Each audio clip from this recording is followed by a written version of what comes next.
Today we're going to continue working on our round baskets, starting with removing it from the template and then weaving the keeper row. To begin, you will get your template back and it'll be full of tape, and you're just going to want to carefully tear the pieces off, working from where you started. So I can tell this one's on top. So I'm going to take the tape off all the way around, just kind of slowly peeling it off and bunching it up.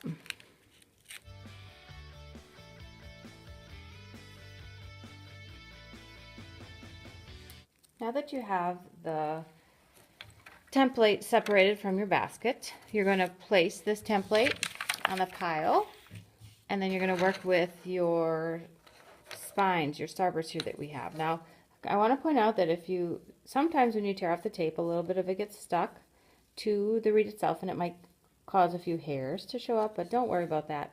It will be covered up while we are weaving.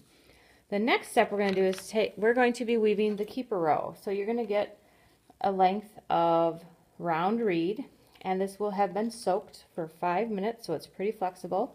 And you're going to fold it in half. So you're going to line up the ends, and you're just going to come to the middle. And before you press down too hard, you want to take a pair of pliers, of needle nose pliers, and just give it a good crimp. Okay, you can see how that is now flatter, and it will bend a little bit easier and be less likely to break. I like to work on the far side, and you're going to take this half and you're just going to slide it down one of the spines. So you're going to have it on the front and the back of the spine. And you don't want to get it too close, because we're going to be creating a circle around the base, and this is going to be where you start your sides. So based on how close or how far apart you place this keeper row will determine how wide the bottom of your base is. So we always keep our round reed on top of the spines, and then if you look at this, you can see how the one on the top is further back than the one below it. And you're always going to take the one that's further back and go underneath the next spine. But now they are both above all of the spines. And then I'm going to go here, and now the one that's further back is going to go below the next spine. So essentially all I'm doing is twisting these spines, and the one that is on top becomes the one on the bottom. And I want to try to be thoughtful in my placement, and I think it's easier if you turn the spines themselves. So now the one that's further back goes underneath the next one. And you're going to keep doing this. So the one that's further back goes underneath the next spine. I just keep rotating around. The round reed that you receive should be enough to make your base, as well as overlap a few.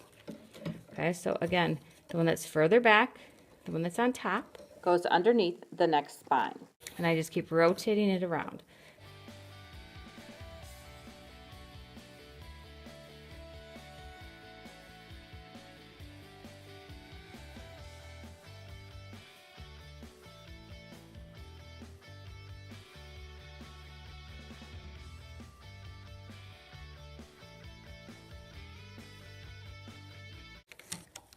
Okay, so now I'm getting to the point where it's pretty small. I can probably do one more here underneath.